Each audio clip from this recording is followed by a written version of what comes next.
Hey, what's up, guys? Ronin Man here.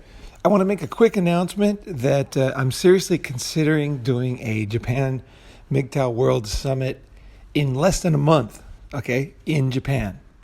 So if you're interested, I'm going to make a pitch at the end of this, but in a nutshell, Japan rocks. Summertime is pink bikinis and sweetie pies.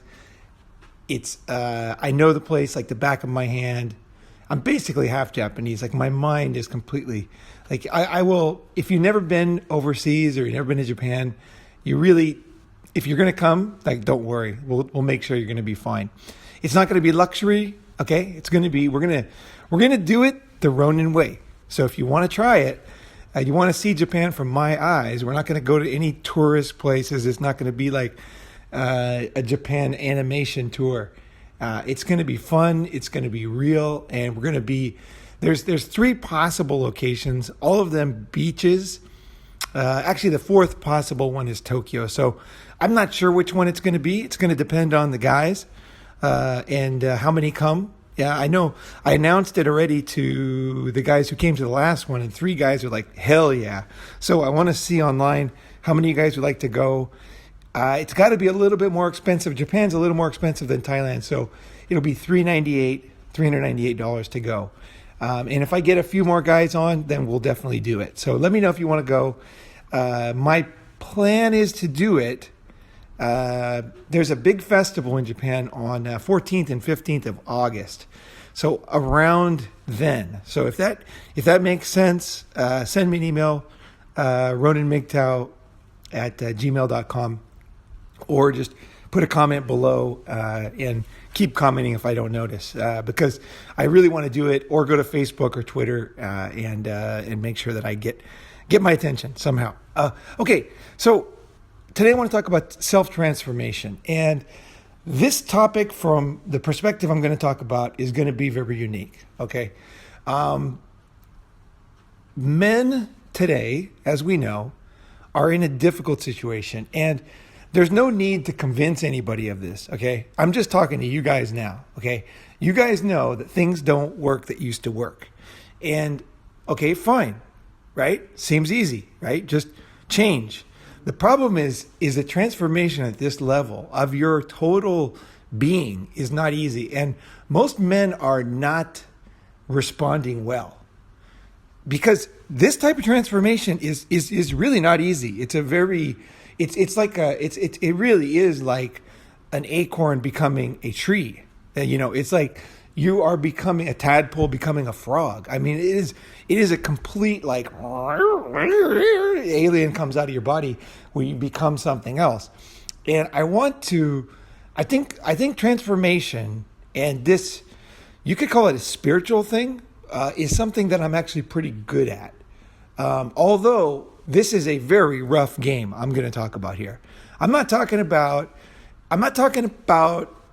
the way that if you look online at any psychologist, although I've studied a lot of psychology, will say about transformation. And the reason is because the type of transformation I'm going to talk about today is stuff that's kind of forced upon you. Okay. So it's okay. The fantasy, the whatever you call it, the dream online is that you can just transform. Okay, you can just decide that you're gonna do it. You're gonna transform yourself. And that's just you're gonna change yourself. I say that's fucking bullshit. Okay, you need it just doesn't happen like that. Okay, there's certain things that just need to occur to make a real transformation possible. Okay, you can sit there and try to get motivated. Like, just to give you an example. You can try to get motivated to swim across a river. Let's say you're afraid of swimming, and you're afraid, and you're thinking about it, you're trying things, you're looking online, and then someone starts shooting at you, and you just go across the river. You don't even think about it. That's what I'm talking about, okay? It's like you have a certain mindset when you're trying to do something, and then you have another mindset when you have to do something, okay? So transformation that I'm going to talk about is when guys are in serious pain, when shit is not working anymore. I mean, like, this stuff is serious, okay? I'm talking about some serious things. You're not going to have this every day in your life. It's going to be like maybe, I think in my life, I'm going to talk about it very few times in my life when I had this. But it is very, very valuable to think through this. Very, very fucking valuable.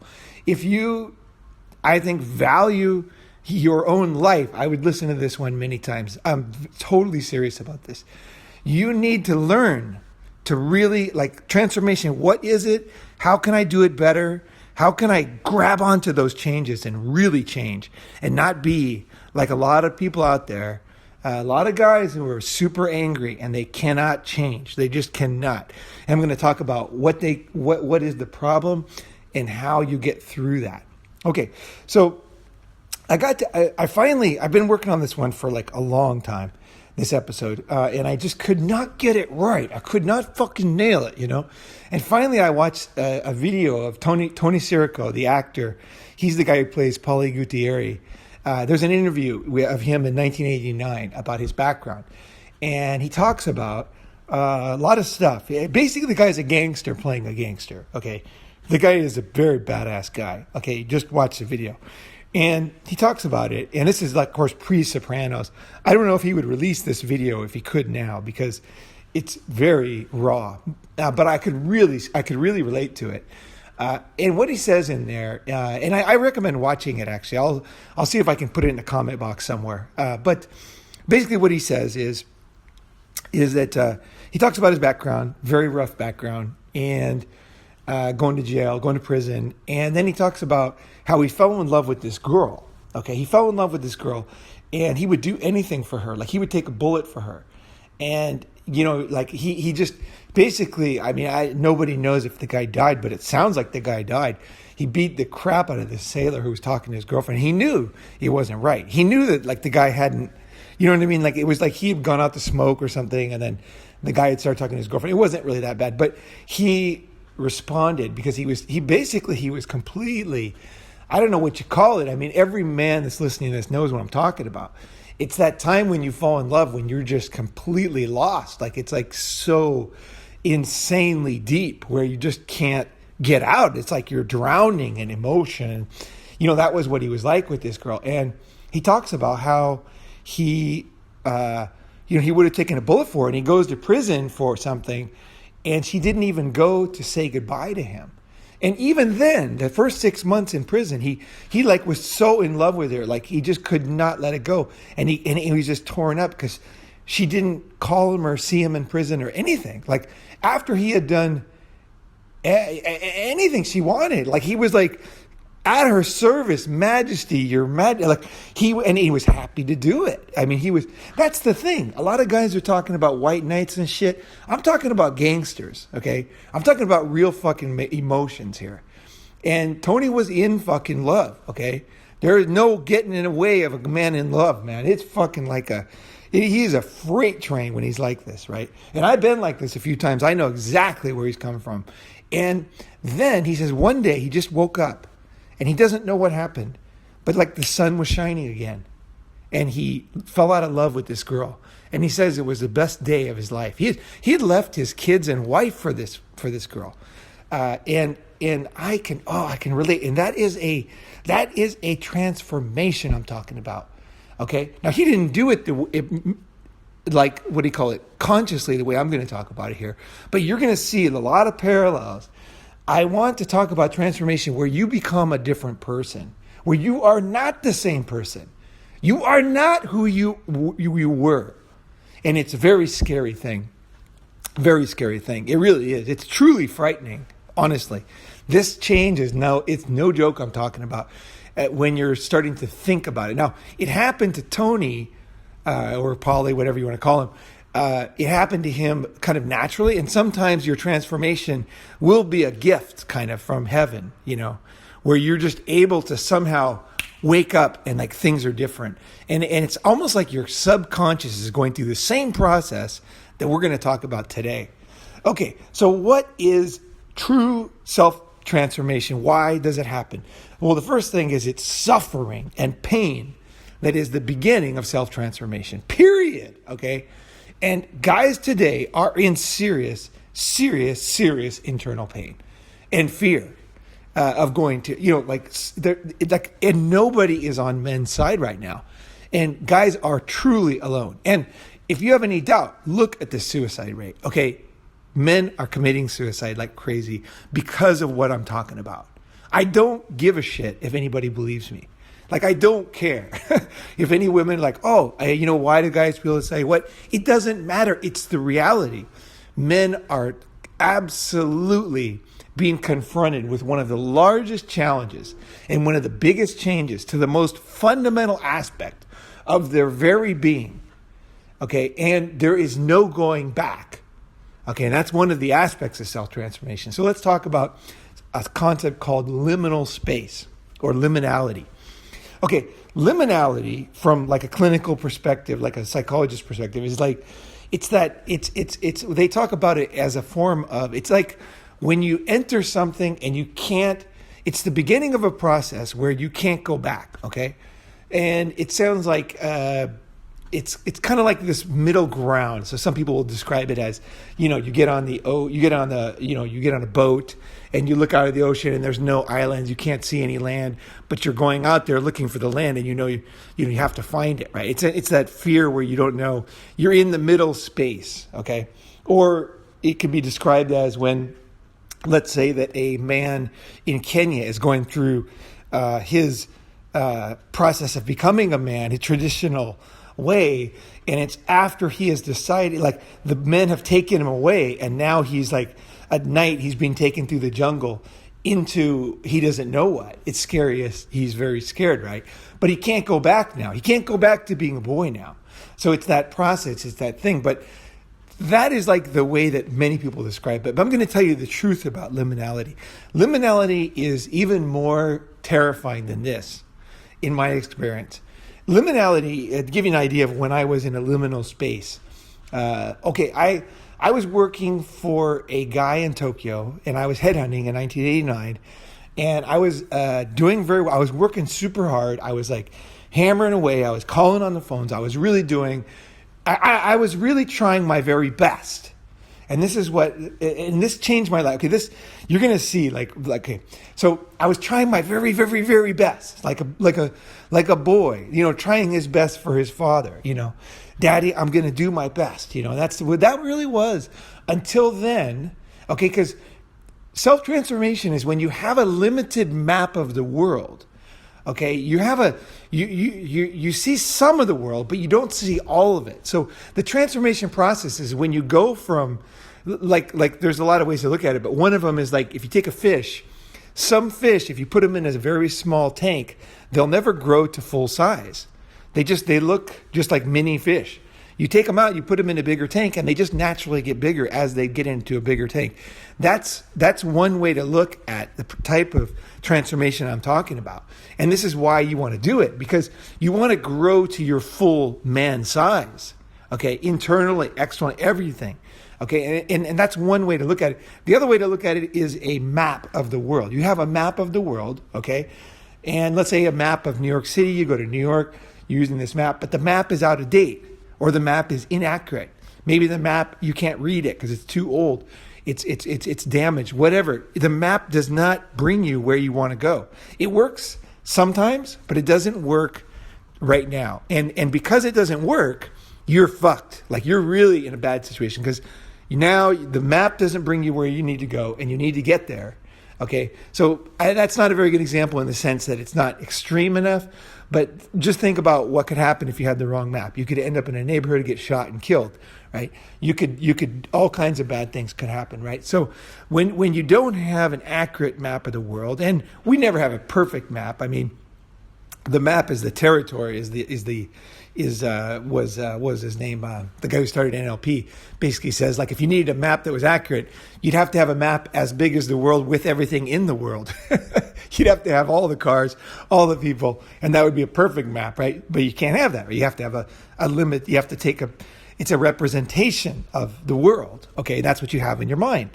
And you're relying on that. Okay, the problem is that map is based on your own experiences, which are limited. Okay, so now we're going to go from this limited map to a more rich, more full, and more accurate representation of your real self. This is another reason why you really want to really become an expert at self-transformation, because you want to grow into you think that you're your real self now, and you are, okay? You're not fake, but as you grow and as you get more rich in the world, you become more yourself. When you're young, you just kind of do whatever your friends are doing, and it's like it's a kind of funny thing. Like as you get older, you realize that wasn't really you, and you find out who you are, and this is part of the process.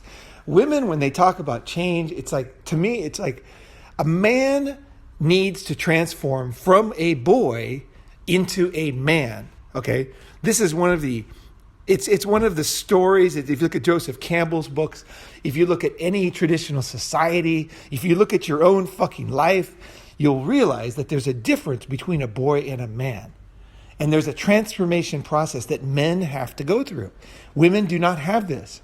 Women do not have, they're not jumping from trees, tying their clitoris to ropes, and having to go, the women are not taking the other women out and beating them up and scaring them to death. This never happened in traditional society. The woman's transformation is a natural transformation from having a child and becoming a mother. Okay, it's a natural thing that just is going to happen to her. Now, she needs to, this whole talk is still going to be very valuable for any women, because there are limitations that we have, maps of the world that can be changed. But essentially, a man has a greater need to be able to transform and to understand the transformation process. And that's what I'm talking about today. So liminality is a space in the middle. And it sounds like, oh, nice, right? Like it's scary, right? No, it's much more than that. Okay, let me give you an example of myself. So I'm working for this guy in 89. His name is Brian, and I'm working super hard, like I'm being a good boy. I'm calling everybody. I'm doing everything that he said. But at the time, my limited map of the world, when somebody told me what to do, okay, I'm quite, my intelligence is high, right? My score is like really high in intelligence, right? In logic. So when someone tells me what to do, like I look at it and I'm like, okay, and I think if there's a better way to do it, and but it's all internal in my mind. You can't see it. I'm just like moping around. But actually my mind is going crazy, trying to figure things out. I'm writing things down. I'm not very good at showing people how hard I'm working. Okay, I'm really bad, especially back then. I was really bad at it. I was like super, super serious. In fact, I always am very sincere when I do things. But part of the reason why I wasn't that good politically in companies is because I would just go do it. Like I just could not talk about it. I just was thinking about it. I was thinking about it. Like someone talks about travel. I go to 50 countries around the world in my early 20s. Like when I want to do something, I just go and do it. It's like in my own way, right? And I'm not very good at showing you what I'm doing. It's like you have to wait for me, and I'm going to transform. I'm going to come out the other side. But the problem when you work for a company is they want you to show them. Like some people, like they're watching you. You know what I mean? They're like, how is he doing? What is he doing? What's he doing next? And this is part of the reason why I talked about women in entrepreneurship, how I could never deal with women around me, because I have this, like when I start something, like sometimes I will look like I'm not doing anything for long periods of time. Like I'll be sitting there watching YouTube, I won't be, it seems serious about something. And then suddenly I will, get an offer for a $68 million building, which I did in real life. And I was like, my boss thought I was doing nothing. And I got this offer from a real fund. Look, I'm not talking like a verbal fucking bullshit offer here. I'm talking about a written, legally binding offer from a U.S. fund for two buildings, a project in Tokyo. Okay, I got that. That was our company's record. We never had anything nearly that big, and it was my very first deal. I was brand new in working in investment banking, real estate, and I didn't know anything about it. I didn't know the legal terms, but I was fluent in Japanese, so they hired me. and I was good at headhunting. So they said, well, he knows how to do cold calling. So they hired me. Okay. And so basically I was just like working away, trying to sell buildings, trying to find buildings to buy and trying to get offers. Right. And I did it. But the thing is, it's kind of like it came out of nowhere. Like if you're watching me, you'd be like, he's not doing anything. Fire him. The guy's he's just sitting there like, you know what I mean? Like, I don't know what he's doing. Like, and the next thing you know, I'm getting this offer. And so that's kind of the way I was. That was my limited map. I had no ability to explain. Even what I'm explaining now, I couldn't explain it back then. Because I would just go like a 13-year-old boy. You know, when you're like 13, you're getting all this testosterone in your body and you can't talk. You're just like, you know, like that's kind of like the way I still am in a way, you know. But I really have learned to deal with it and how to at least see myself. And I definitely have transformed. And I've also appreciated my internal processes, which are very superior to most. Like I really can see myself accurately, my weaknesses and my strengths, right? That came through transformation. So transformation would happen with me. I'm working for Brian. I'm working my fucking balls off. Okay. I am working my balls off, but he can't see it. And so he takes me in his office and he's like, you know, Paul, like, you know, basically like, you know, we're not, you know, you're doing pretty good, you know, because I had some deals. I had done some deals. Like, it wasn't like I was not performing. I had, you know, I was making like, I don't forgot I was making like somewhere between $10,000 and $20,000 a month, which in headhunting is, you know, at the time, it was good. I mean, he was happy with it, but he wanted more. And I couldn't like basically he said to me, okay, in this meeting, he was a total dick in this meeting. Okay. And he was basically saying like, what he was trying to do was motivate me. Okay. But what he was saying was like, you know, you're not doing shit. You're not getting stuff done. You're not performing like I thought you would, you know, blah, blah, blah. And this guy was a high performer. Okay. So he was no joke. This guy was making, I think he was close to $8 million he made that year with his company. And I was his top sales guy, right? So he was making fucking cash. Like this guy had a brand new M3 balanced racing engine. He had like killer house in Tokyo and killer place on the beach and motorcycles and everything. And like he was like throwing money at these Brazilian strippers. He spent like $5,000 a night on Brazilian strippers, seriously. And you know, like insane. But either way, so it was a good time. It was a fun time to be alive, really. It was exciting. But I was not showing him my performance, and you could not see it yet. My genius of what I was actually working on. And I couldn't explain it because I thought everything I did is normal, so I had no ability to explain myself, to see myself. Can you relate? You know, it's like you're in your own mind and you're doing something, but you can't somehow communicate it to people. So they're just like, they're disappointed in you. Meanwhile, you're like kicking ass, right? It's like such a weird thing. So either way, so so what happened to me after that? What happened after that meeting was I felt like I was having a heart attack. Like I started to feel this feeling like there was a tennis ball in my chest. Like I felt, I really felt like there was something physical in my chest. Like, and I had never been stressed before. Like I had gone through a lot of stress, but it had never affected me. So I didn't know what stress was. I really didn't know what was happening to me because I never go to the doctor. Okay. And so if I do go to the doctor, it's always something like super serious. Like, so what happened was I said, there's something like it's so funny to think of now, but I was actually serious. I thought there was something stuck inside my throat, you know, and I was like, oh man, there's something stuck in there. What the fuck is it? You know? So I went to the doctor, and when I got there, the doctor like blew me off. He's like, yeah, wait here. You know, every time I go to the doctor, cause like I said, when I go to the doctor, I need help. Okay. Usually, right? Like the doctors right away, like they help me because I only go to the doctor when I have like a nail through my foot, broken nose, you know, like something's going on that I just can't deal, right? But this was different. I was just like sitting there, and he treated me like pretty bad. And so I'm sitting there like waiting. And he comes in, he's like, okay, lay down here. Okay, just.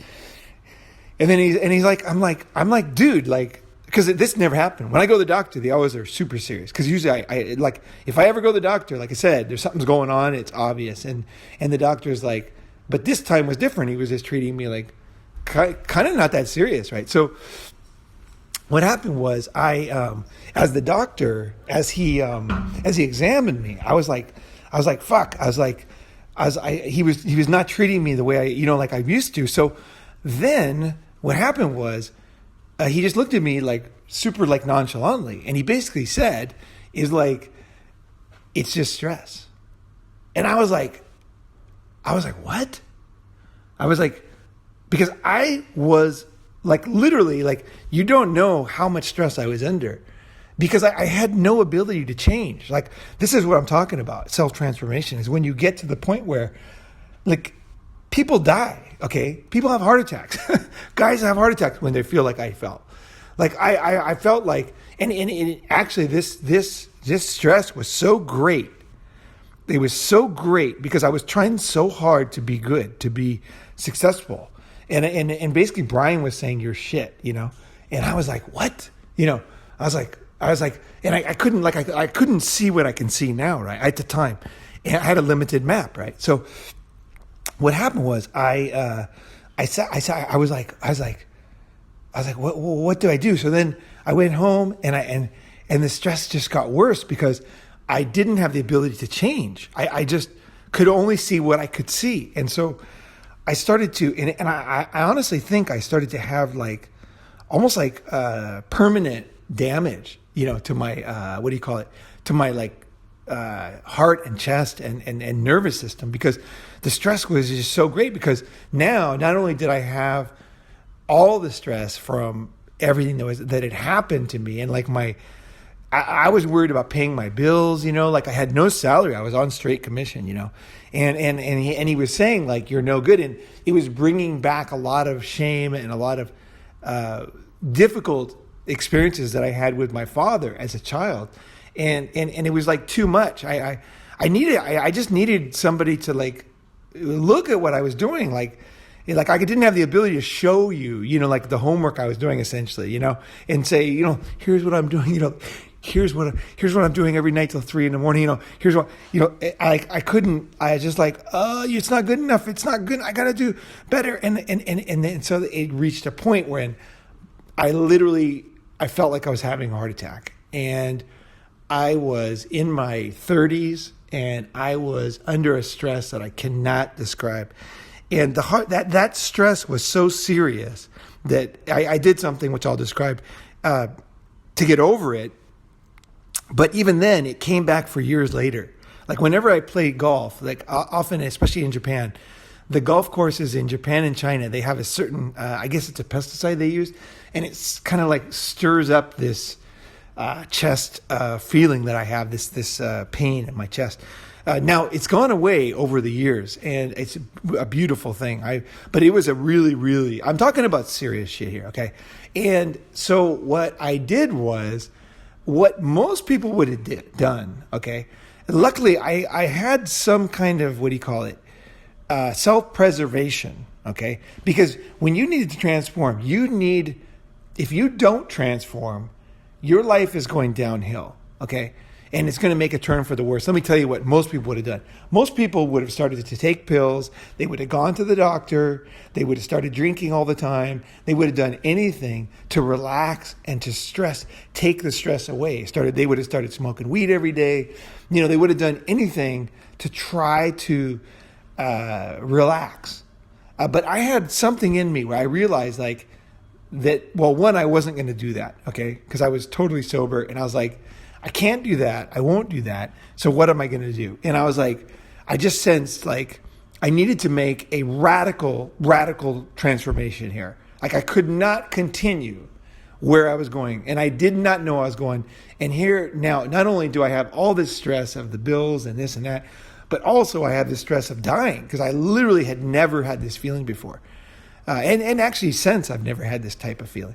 So, wisps of it came back, but never like this, like it was then. And so I said, I got to change. So I came back the next day. I bought a ticket I went down to the travel agent. I bought a ticket to India. And they had a 4-month visa.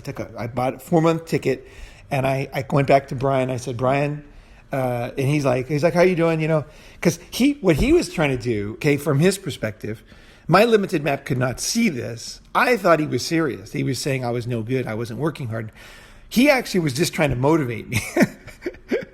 He was just trying to motivate. And I was like, it was too much. It was like, for me, I was already motivated. I don't need any motivation. Like, I never need motivation. I am always self-motivated.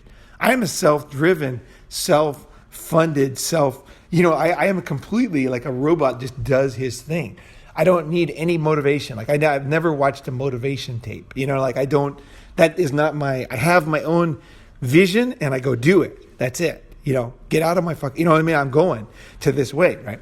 So I didn't, his motivation, what it did was make me almost have a heart attack. Like, my stress was so great at the time and I didn't have any tools for change.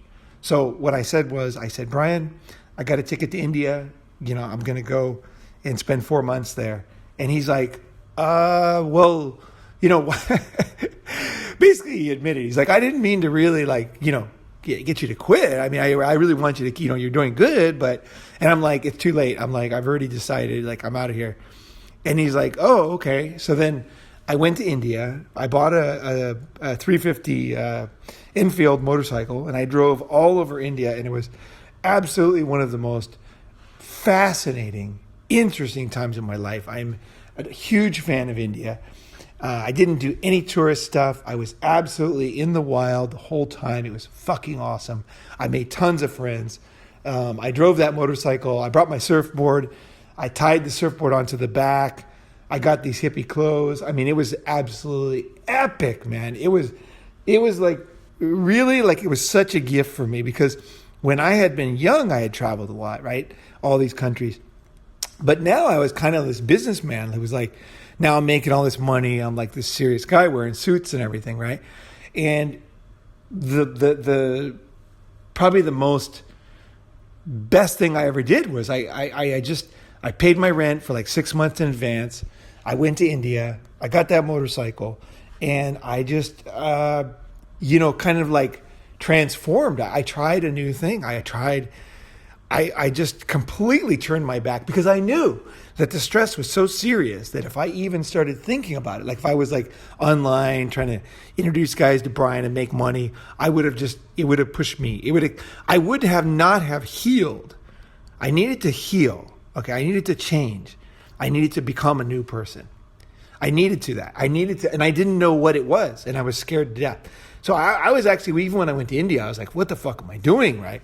I left everything in Japan. Like, I'm just like, my apartment, I locked it up, like, I'm just like, my motorcycle, I paid the rent, I left, and I'm like, all my friends and girlfriends and, my sister was there, everything. I'm just like, see you later, going to India. And where are you going? I don't know. I'm going to go to Madras, Chennai, and I'll go from there, right? So I ended up having an absolutely epic time, and I'll talk about that some other time. But so the transformation process can be very, very rewarding, in addition to refreshing, in addition to giving you a bigger map, in addition to enhancing your life and allowing you to become the man that you want to be. Okay? So through that process, this was one of my transformations, okay? And Tony Sirico, his transformation happened in prison when he realized, I don't know what it was, he didn't say, but it was like he was so in love with this girl, he had like basically committed crimes for her, and then she did not even show up at his court case and did not call him, and she did not love him.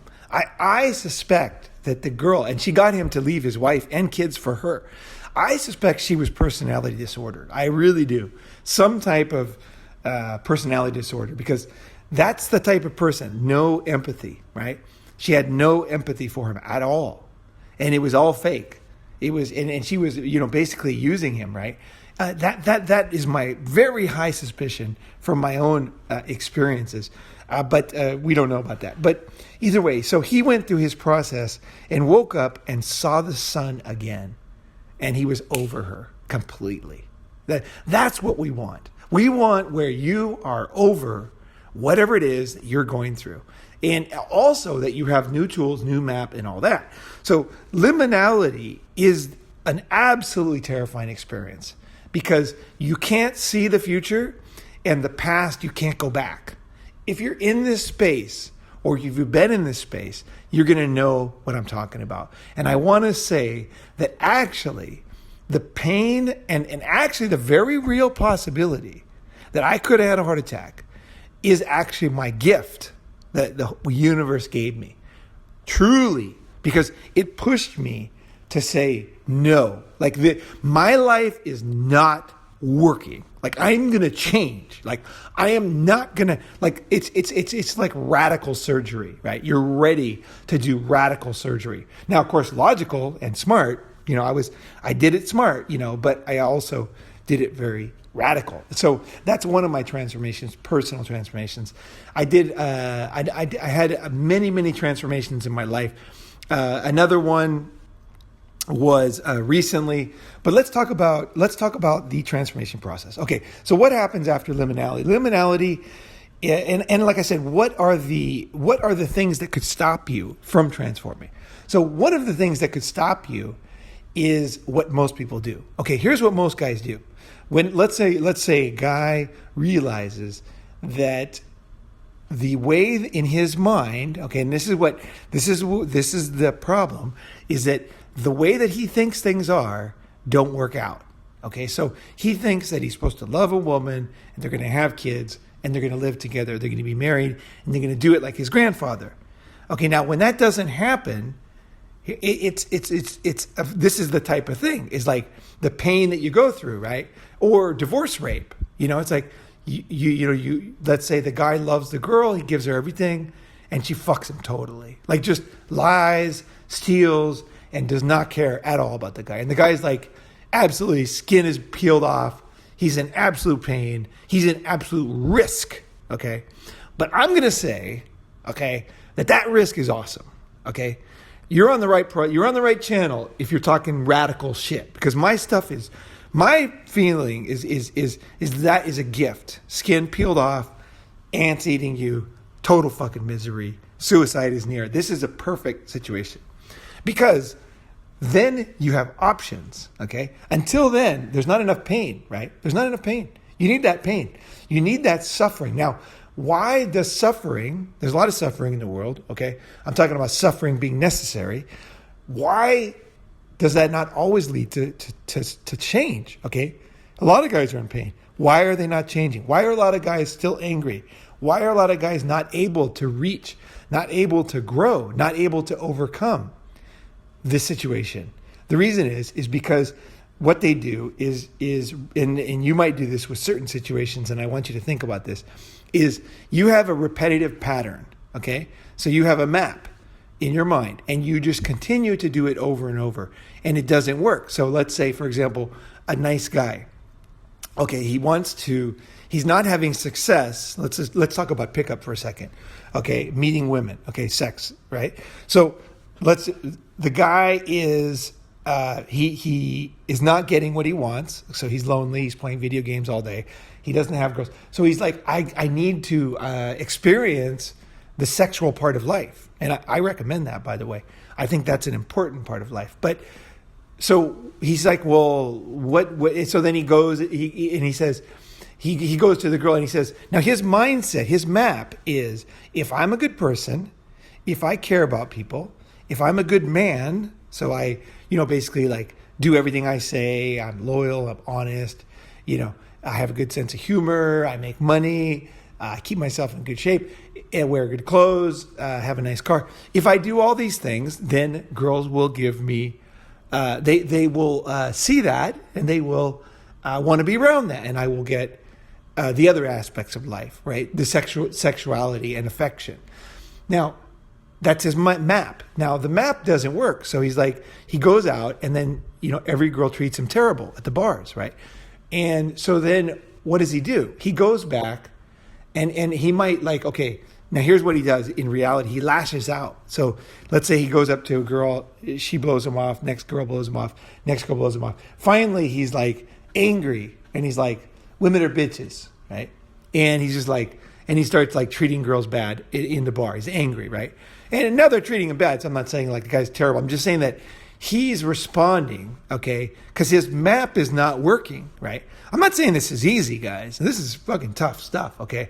All these transformations are tough, but the problem is that he does not see that his map is not working. Like now, so what he thinks is what he lashes out, right? And then he says, okay, I have to try again. So then he goes home, he goes out with his friends, and then he goes out again, he talks to a girl again. It doesn't work again. He tries the same map over and over.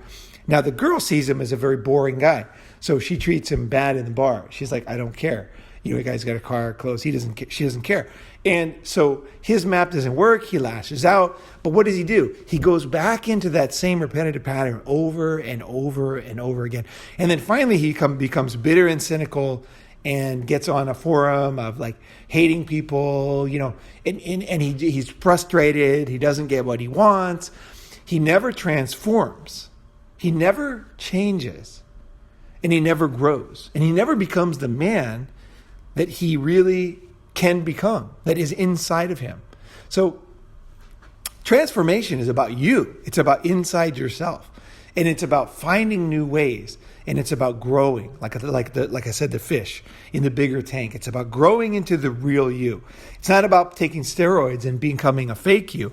It's about getting into a tank that makes sense for your size man, and to get in there and to grow into it in the natural way, but taking on these new experiences and ways of being, and larger, more rich maps. Okay, so after so what stops the guy? One of the things is fear. Like the fear is insane. My fear was great.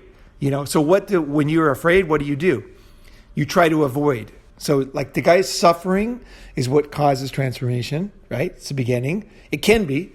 And why does the guy not transform? Is because he says, I don't want to suffer. Okay. So he's like, I'm not going to suffer. Fuck suffering, right? So he's like, he tries to drink. He tries not to think about it. And he tries to now there's three possible things basically. One is he tries not to suffer. Okay. Now the other way he can respond is by being a victim. Like, I am a victim. Oh, it's so bad for me. And like a perpetual victim is another way that he could be, right? And then the third way is he could lash out. So he's like, you're going to try to make me feel pain? Well, I'm going to make you feel pain.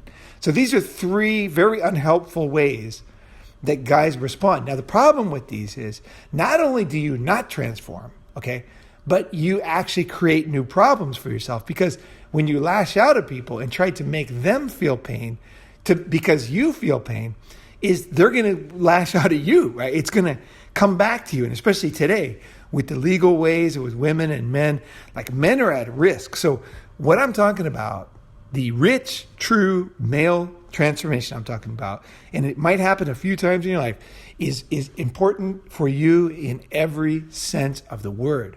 As a friend, as a businessman, legally, as a human being, as a father, as a son, as a member of this planet.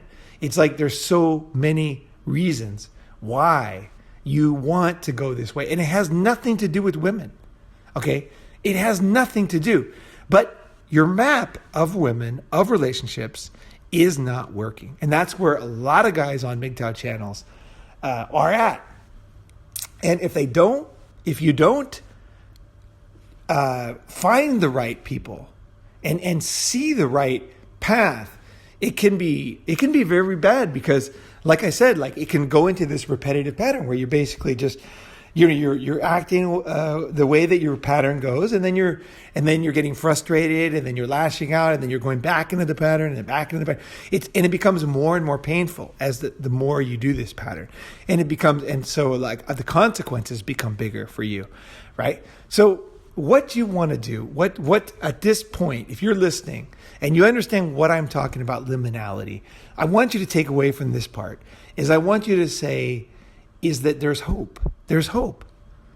Like, I feel like I'm going to die of a heart attack. Like, I can tell you when I reach the limit my be a good boy and don't explain yourself kind of limit, I be a good Boy Scout, do your best without you able to like verbalize what you're doing, or, when I reached that limit, it was like insane. Like I cannot, the pain and the fear was the fear of death. It was pain of not sleeping. It was total, utter disorientation and lack of knowledge of what I was going through. And it upset me in every way. Like my sleep, my everything was completely a mess, right? So I want to let you know that you don't feel good when you're in liminality, okay? So if you are, or you have been there, I want you to really understand that this is actually, okay, this middle space is a gift. You really have to know that. This is not hand job words here. This is the gift that you need in order to go through a true transformation to a new person, from a tadpole to a frog, from a acorn to a tree, right? So next is, once you've kind of accepted that and you ride it, okay? You ride it. You ride through it. It's not going to be easy. It's kind of like, imagine that you were in Kenya in, say, the 50s, and the men take you at night. They just grab you. They, punch you in the face. They grab you and take you through the forest. And you're going through the forest now. You don't know where you're going. You don't know if they're going to kill you. You don't know if they're good or bad. Actually, they're taking you on a transformation to become a man. You're at that age. It's time to become a man. And you're going to be in sheer terror, and you won't understand.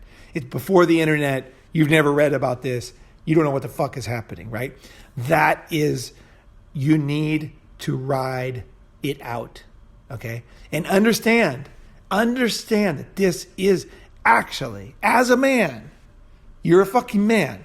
As a man, this fear, this pain, this unknowing, this disorientation, this is a gift, okay? Because it allows you to be, it allows you to become new. It allows you to rebirth, to change over and over and over. And as you go through life, this process and this understanding it'll truly set you free. I can't really say any other word. And the final stages, okay? So pain is what causes most transformation, suffering, right? But the final result, I'm going to end on this later, is when you can truly confront the parts of yourself that you try to cover up, and you can logically see yourself, and you don't need to have so much pain, is that you can transform and you can laugh at yourself and actually change before the pain gets so strong. But I want to talk about a couple more things that I went through to let you know that it's okay. Okay, so when I haven't talked about this yet, I don't know how deep I'm going to go into it, but when I essentially lost my child, okay, so I wanted to have a child, I really truly, and it's very similar. I hadn't really learned my lesson yet, okay? I had learned my lesson in business. Okay, let me tell you how I learned my lesson. Okay, so what did I do after Brian? After Brian, I changed totally. Not only did I go to India, after India, I came back. And you know what I realized? When I was gone, some of the biggest deals in the history of the company went through, of my deals. And Brian called me and said, I owe you some money. And he's like, he gives me a ton of money when I came back from India. And I was like, and I realized all of a sudden, he's like, you can come back, your desk is still there, and I was like, but I didn't want to go back because I realized I had transformed to a new stage. Like the fruits of my labor had been born, right? And now it was visible. So I went to, it's kind of like a basketball player when you finally, you make that shot to wins the NBA finals. Then the next, after that, everything changes, right? Everybody wants to get you to their team and this and that. Like, so my life had changed because I did these huge deals when I was gone. Like they just went through that I had been working on. So the things that I couldn't express actually now were expressed in the world. And Brian was like, hey, come back, let's fucking hang out, blah, blah. And I was like, wait a second, I think I'm in a new stage. So I went around and I started talking to companies, and what happened was, what they said was, basically, you're the man. So I didn't join before I was as a headhunter. Imagine I'm like a sales guy, basically. Like I'm making my own calls, I'm doing cold calls, I'm setting up meetings, I'm meeting the guys, I'm trying to close deals. But I transformed into a boss, okay? Because when those deals were so successful, so big, and so rare that now companies wanted to give me staff, and they weren't like staff like when you're managing staff. They were like basically like people that would set up calls for me I'm the sales manager, but I'm not managing them to be salespeople. They are working for me and setting up meetings for me for stuff that they're not capable of. So I was able to hire guys without paying a salary. Companies were like, hey, look, we'll pay the salary. We'll get you some guys underneath you. You don't have to do cold calls anymore. You just meet them, you analyze them, you manage the clients. Basically you've moved up from a salesman to a superstar. And we're going to treat you like a superstar. And that's what the companies did. My next company, when I went, it was so easy. I made tons of money, and it was super easy because I had guys who were doing all the work for me. Now, they were not doing the key part, which is why the guys were paying me for this, is because I was able to analyze very quickly and very accurately the true motivations of a human being, and accurately rank his true skills and understand his true motivations, so that when I introduced him to a company, he wouldn't quit after a month. You know what I mean? Like I knew this guy was made for this position, and the position, I understood it deeply. Most people can't do that. Most headhunters, they just throw things at the wall. I understood exactly what kind of guy would want to go there in the morning. What kind of guy would want to it would be right for him. Like what technology would make him feel like motivated, because he feels like this is the next thing, like this is a better thing, and I can go back and I can tell my old clients, I can, and he's motivated. And then what kind of like staff would he want? What kind of, what would be his compensation that would motivate him? Now that's a very complicated question there. Probably the answer is different than you think, but basically what happened is I moved up. I actually was much more talented than I knew. And so, and much more talented than anybody around me could see. And so it kind of blossomed as I came back. And so it was a beautiful, beautiful transformation for me, because my next position, I won't say job, my next position was like people working for me, me being able to not be so busy that I could, wasting time on stupid things. Like all stupid things stopped. I had somebody cleaning my house. I had somebody setting up meetings. I had, I didn't have to focus on things. Before I had been running around like a rat trying to do everything, right? All of a sudden, I didn't have to do any of that. I could totally focus on the bigger things, the bigger deals, the bigger clients, handling more important deals. And it was absolutely a beautiful transformation. So that was the decision. I didn't, my mind, I still felt the same. But I was able to transform. I was able to take that motivation and to transform my own self-image and confidence and completely change, because it wasn't easy for me to suddenly say, I'm a boss. Like it was not, mentally, it was not, it sounds easy, right? You're like, oh yeah, moving up. It wasn't easy for me. I was raised Finnish. My family was like, like don't get too proud. Nail that sticks up gets hammered. It was really like mentally not easy for me, but I was able to go through that transformation and become the businessman. And I quickly grew out of that job, and I ended up with my own company, because even working for somebody else didn't make sense. And so this is how I took the limitations of the map, and I was able to get a more rich map that made more sense, because it actually made more sense for me to be the boss, because I thought everybody could do what I could do, but they couldn't. They couldn't read the guys the way I could. They couldn't get the guys to tell them the truth. They couldn't dig and be detective and find out when a guy was not telling the truth or he was exaggerating. And they couldn't pick up on the clues, and I could. So I had to kind of accept that I was kind of bigger fish than I thought I was. That wasn't easy. I wasn't making myself. I realized, like, oh my God, like inside, like I am a fish that's being limited by the tank, right? I need to get to a bigger tank, not because I'm great, but because I have more talent in this area, right? I'm not talented in every area. Some areas I'm like a complete idiot, right? But this is one of the ones that I am talented. So I'm gonna go to this tank. I'm gonna see what happens, and I became very successful without.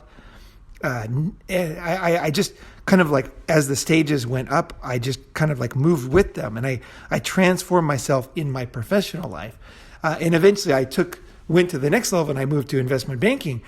When I went to investment banking, was taking everything that I had learned, and then I took my experiences from headhunting and all of that experience, and I said, I need a bigger field. I need bigger deals. I don't want to do small deals anymore, hundreds of thousands. I want to do millions. I want to do millions of dollars of deals. I want a commission that's in the millions. I don't want a commission that's in the 10,000s or 20,000. I want to go. I want to try something that's larger. Like I just logically thought, like if you're selling something, right? You say you're selling a chair, right? Well, what's the difference between selling one chair and selling 100,000 chairs? It's not really that different, And I realized, oh my gosh, I can actually go to these larger things, and I can use the same skills that I have. So it wasn't like, oh my God, I'm such a super. I always just like, I can sell one chair. So other companies, they buy a lot of chairs, right? Because they have a lot of rooms or something, right? Or hotels or whatever. I can sell a lot of chairs, essentially, right? I wasn't selling chairs, but I mean, that was kind of the concept. I was like, yeah, it's kind of the same thing, isn't it? But it's a more sophisticated level. And I felt like, okay, I can handle that part, right? Talking, presenting, that kind of stuff I can handle. So I'm like, okay, I'll try that. And, but in my own, let's say my love life or my personal relations, I was still very, very much the fish in the small pond. I had learned things, I had tried things, I had gone through things, but I had not transformed at all. And so when I had the experience where I was trying to be a good boy, okay? I was trying to be a good boy. I suddenly wanted to have a child. And I'm like, I want to do this, I think it's important, And it wasn't for a legacy. It wasn't for any of that stuff. And it really wasn't stuff I'm going to talk about at the channel. But it was something inside of me. I was like, I really want to do this. I don't know how it's going to affect Ronin Man. I don't know how it's going to affect my life. But I really want to have a child. And I was like, okay, let's do that. And I found somebody that was also interested in that. And I did that. Now, when she took the child away, and I consider it like a human rights violation or kidnap. This is the type of to me, it's completely evil. But either way, it was actually a super, super gift to me. And again, liminality, right? So you only change when you have to change. Now, I was I had this map.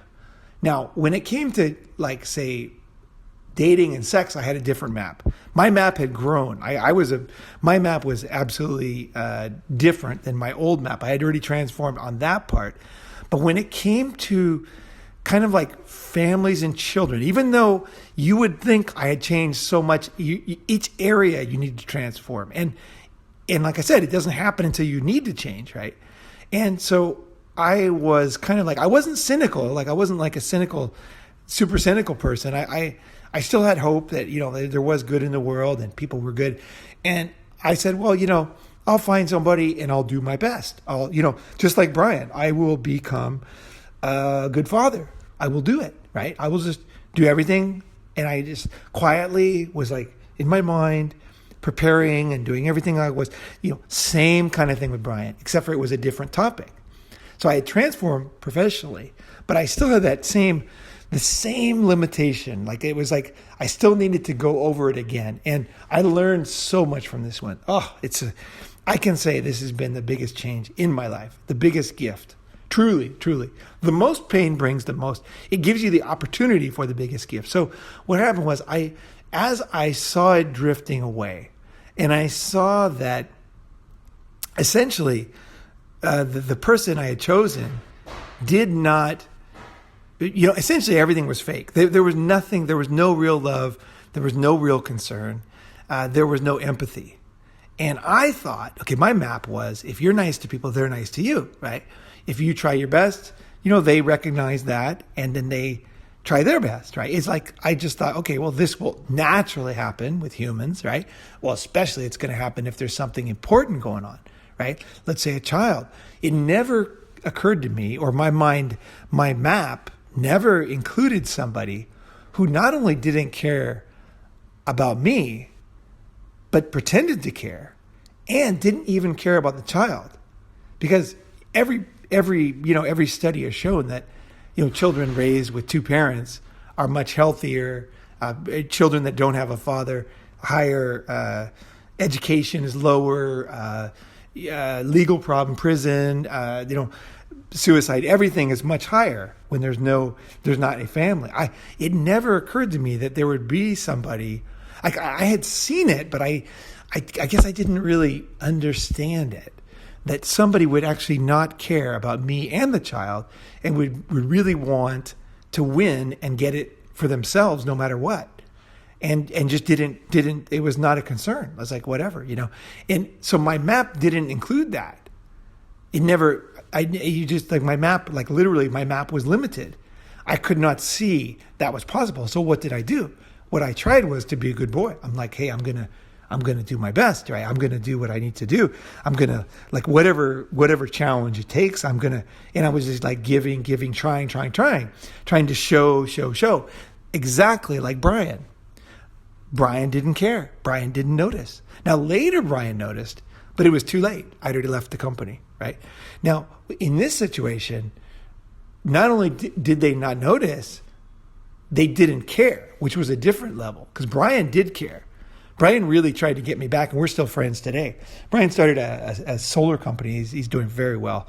He's a super successful business guy, but he's moved on and done great. I'll probably see him this summer if we go to Japan, right? So I was like, okay, this realization as I went deeper and deeper and tried harder and harder and harder to do what I thought I was supposed to do in my map, right? The harder I tried, the more I realized that it was true what I said earlier, and there was no hope. There was nothing there. There was nothing. It was almost like the more I tried, the more the other person wanted to punish. It was like, you don't get it. I don't care. I don't care at all. And I was like, wait, this is not possible. How is this? My mind was like, no, just keep trying. And finally, what I basically broke down. I just absolutely had the crisis of my whole life. I literally could not function. And this is where I was at. When I launched Unblackmailable, I was in a very serious situation. I was in Vegas. I will go into this story at some point in the future, but I was this was breaking down one of the fundamental aspects of my life, the fundamental maps that I had always kind of secretly, had in my mind, was the family, the child. This kind of map was in my mind. I had never updated it. I didn't have a GPS. I didn't have Google that was updating. I just had this old map in my mind, and I suddenly decided, I'm going to do this. And all of a sudden, this old ancient map from when I was 8 years old or whatever came up, and it didn't fit. Everything I tried, every time I turned left, there was a dead end. I turned right, it was a dead end. I went straight, the road went into the ocean, and nothing worked on the map. And I'm like, wait, I tried, nothing worked. And so finally, the pain was so great the pain was so great, and I'm not gonna. I really literally could not deal with life.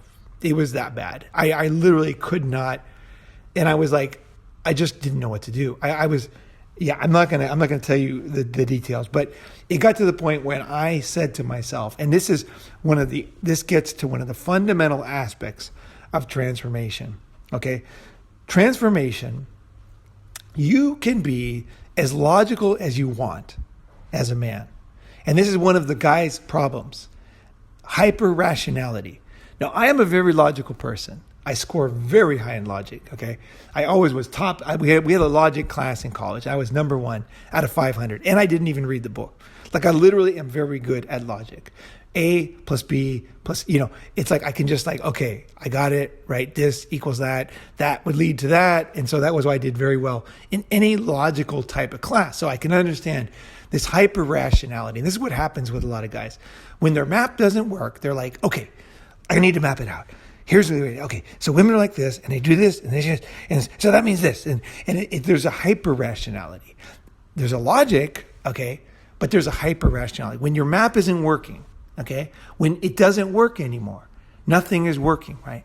A lot of guys will go into this hyper rationality, but this doesn't help because that doesn't work either, right? So what do you do at that stage? What do you do? What should you do? You need to try something else. And it sounds really illogical, especially coming from somebody who doesn't believe in God, but you need to kind of reach out to some kind of force outside yourself, okay, at this stage. This is when nothing's working, okay? When you are literally at the bottom, and it doesn't matter if you believe in God or anything like that, okay? None of that matters. You need there's a concept in Islam called submission, right? And that's essentially what you need to do, where you are saying, I give up. I don't know. And you just cry, you just grieve, you sob, you break down, you absolutely nothing is working. And this is what the pain for me was so great at one point. Literally, it was so great that I went into the bathroom and I locked the door, because in Asia, there's always people around, you can't get alone here. It's difficult to find a place to be alone. And I just literally broke down. I just cried and cried. I don't even know how long you can't even say cry, because it wasn't even crying. It was some kind of a convulsion, it was an absolute letting go of everything. Just a letting go, an absolute release of all the pain, all the built up tension, all the expectations, all the grieving of what could have been. And I have a couple of techniques that I used to reach this a couple times after this, because there was still the pain was so great on this one that I had to kind of go back and do it a couple times again. Not as strong as that first time, but I still needed to.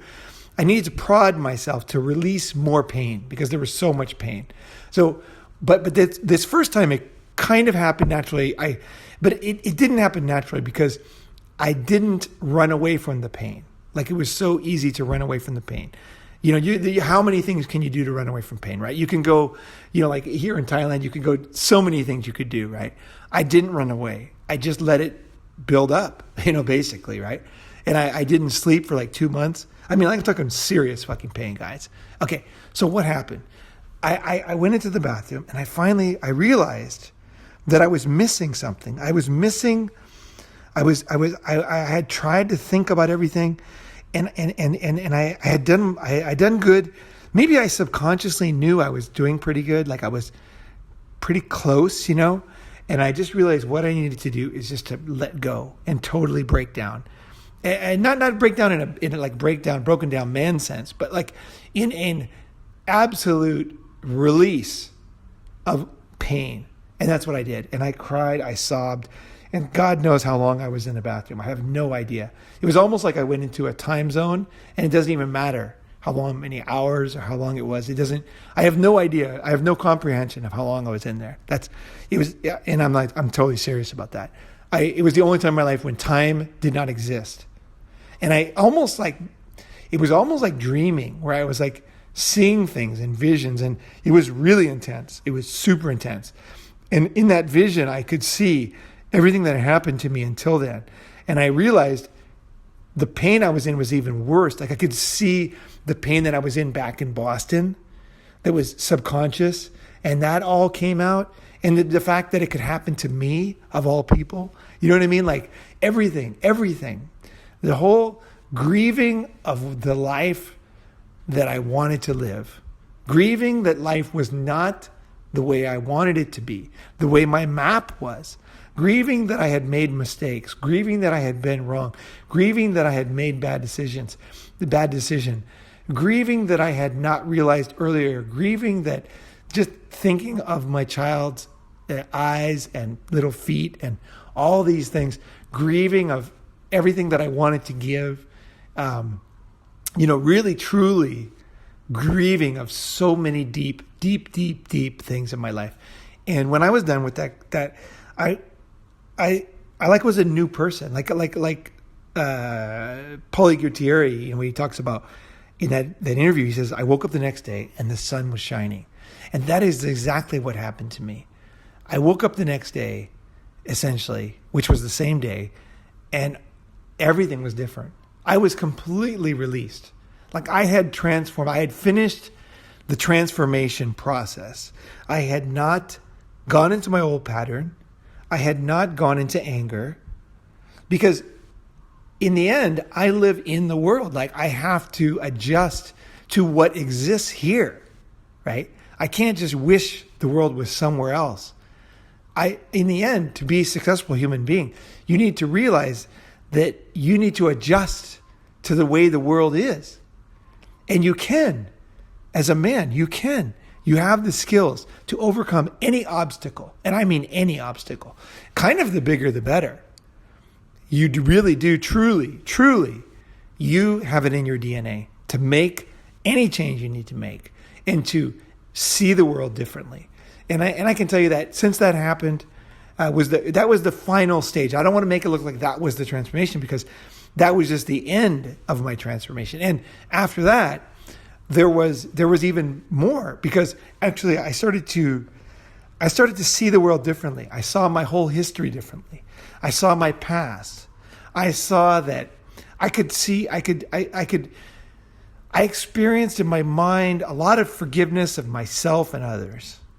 I could really see that we only do what we are capable of doing, And if somebody has been through something and they don't have the capacity, they just don't have the capacity.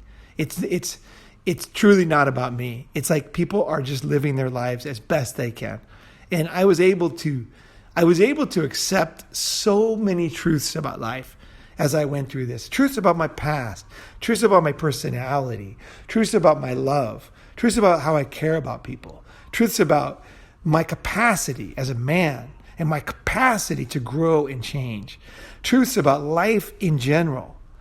And I got to say, I feel like a bird, like I'm like a light bird who's much smarter than before, can see life differently.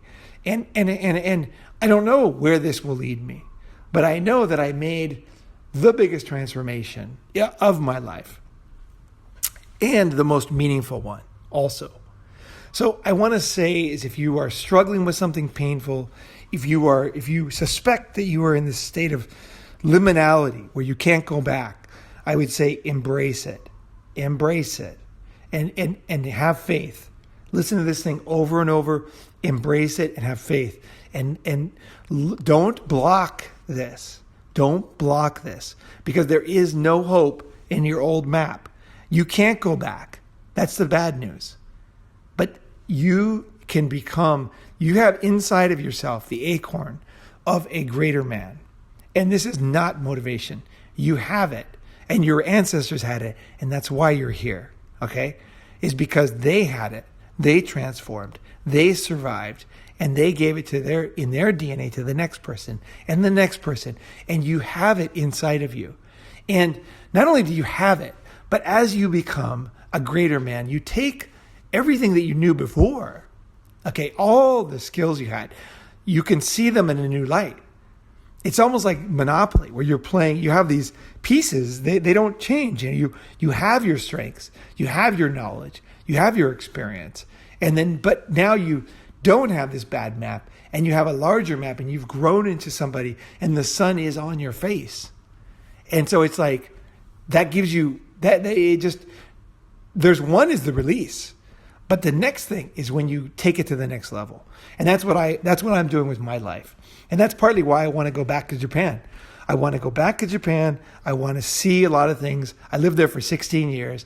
I would definitely like to see some old friends.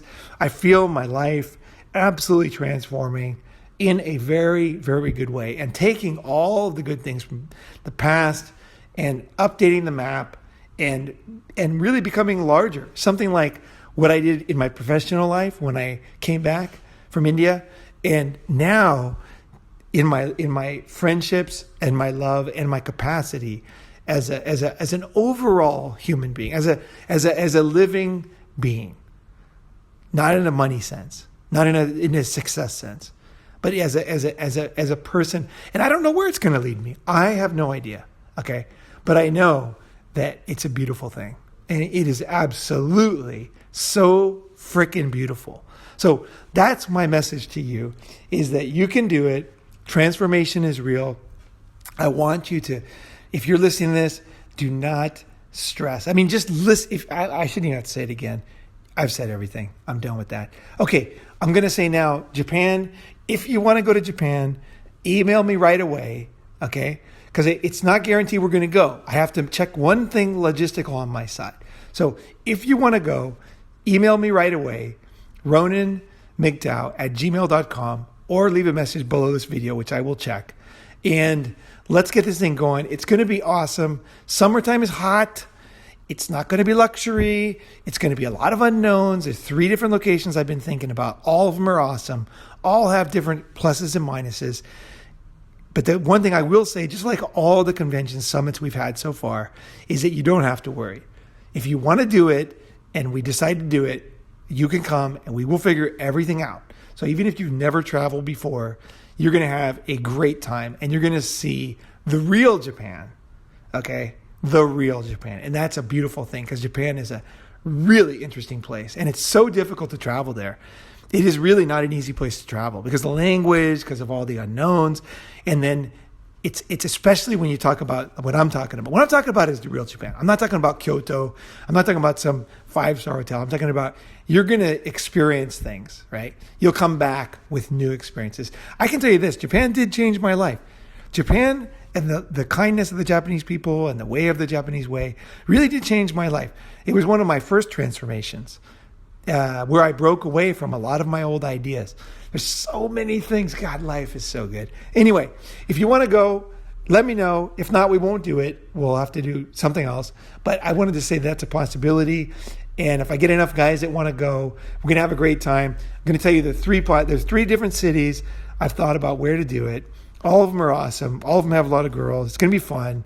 You're going to be laughing.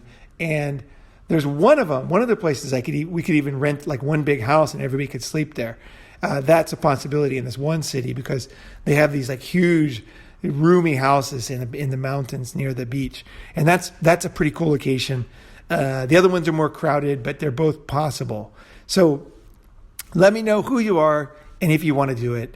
And if you're ready, if you could logistically do it, less than a month away, could you go to Japan? Is that possible? Right? If it is, let me know. All right, guys. And I think if you want to come just for the summit, I mean, you don't need that much time off, right? It's going to be 3 days. We always do 3 days. That's it. So you just need 3 days to be in Japan. But I recommend longer if you can. And like I said, jet lag and all that stuff. There's different things to think about. And Japan is so rich, so much to see, that if you can possibly pull it off, I would say that this would be pretty darn cool, And I don't know if it's gonna happen again. I don't know if I'll get fired up about Japan again, because I'm thinking about Peru these days. I'm thinking about Lima, Peru, and some new changes in my life. But nothing's set in stone. But either way, in Asia, Japan would be awesome. If you're interested, let me know. All right, guys. I hope that has been helpful. I hope that there's some healing in your mind, and there's some understanding of your transformation process and your possibilities. I truly hope this touched some part of you. Anyway, guys, Ronin signing off.